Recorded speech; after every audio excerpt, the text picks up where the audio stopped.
બગદાણાની બબાલના પડઘા સમગ્ર ગુજરાતમાં પડી રહ્યા છે, પરંતુ આ બધાની વચ્ચે અત્યારે ગીર સોમનાથમાંથી કોળી સમાજના યુવકને ઢોર મારતો વિડીયો અત્યારે સોશિયલ મીડિયામાં વાયરલ કરવામાં આવી રહ્યો છે। કોણ છે તે આરોપી, તેની સમગ્ર બાબતે ચર્ચા કરશું। હું છું પ્રથમ મોદી, આપ જોઈ રહ્યા છો નિર્ભય ન્યૂઝ।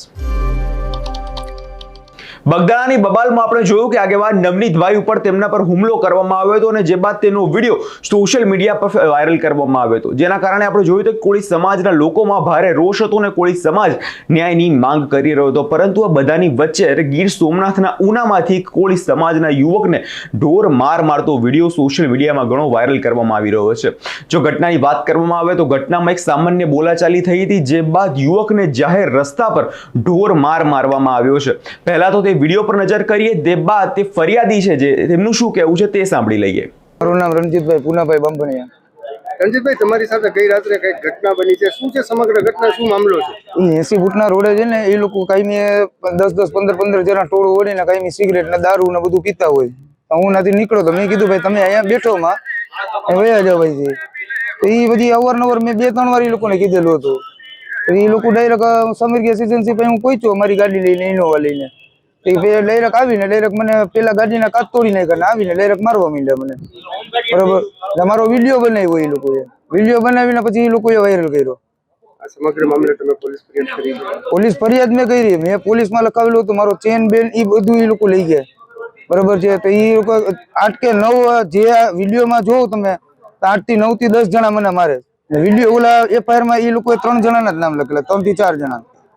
તમારી માંગણી શું છે રણજીત? મને પૂરેપૂરો આમાં ન્યાય જ મળવો જોઈએ।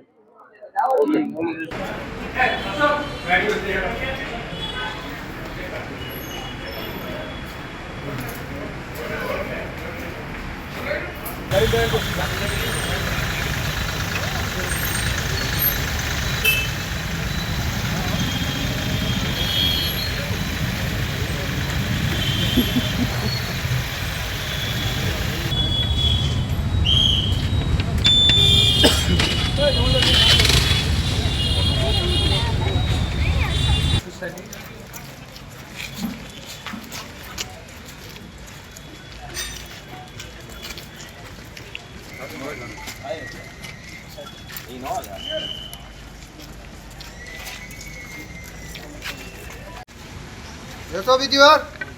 હે જે તકલીફ હોય ને પોલીસ સ્ટેશન આવી જાય, હો સોલ્વ ન થાય તો મને કહેજો, બાકી કાયદો હાથમાં નથી લેવાનો કોઈ એટલે કોઈ મારે તો બહુ મારે સામે મારે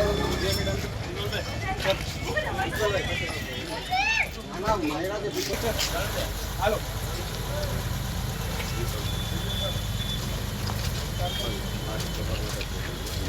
એક ફોટો મારી આટલું પાડી લો।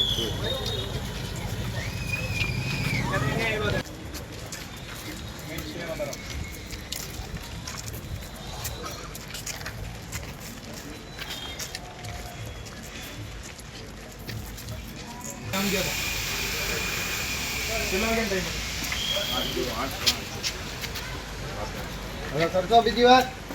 હે કઈ ફરિયાદ હોય તો પોલીસ સ્ટેશન છે ને, કે નથી? ફરિયાદીનું કહેવું છે કે સામાન્ય બોલાચાલી બાદ મને રસ્તા પર ઉભો રાખી ઢોર મારવામાં આવ્યો હતો, જે બાદ પોલીસ છે ત્યાં મામલે ખૂબ કાર્યવાહી હાથ ધરી લીધી હતી અને પોલીસે આ આરોપીઓને પકડીને તેમનું રિકન્સ્ટ્રક્શન પણ કરાવ્યું છે। તે વિડીયો પર પણ નજર કરીને સાંભળી કે પોલીસનું આ મુદ્દે શું કહેવું છે। ગઈકાલે ઉના ટાઉન વિસ્તારમાં 80 રોડ પર એક ઘટના બનેલ, જે ઘટના અનુસંધાને ઉના પોલીસ સ્ટેશન ખાતે રણજીતભાઈ પુનાભાઈ બાંભણિયા નાઓની એક ફરિયાદ દાખલ કરવામાં આવે છે। જે ફરિયાદ BNSની કલમ 115(2), 352, 351, 324 અને 54 મુજબ ગુનો દાખલ કર્યો છે। જે બનાવની ઘટના એવી છે કે આ ફરિયાદી રણજીતભાઈ અને એના મિત્ર મિહિર વીરજીભાઈ પરમાર બંને સાંજના આશરે 7 વાગ્યાની આસપાસ પોતાની ઇનોવા કાર લઈ અને 80 ફૂટ રોડ પર ત્યાંથી પસાર થતા ત્યાં રસ્તા પર એક મોટરસાયકલ પાર્ક હતું।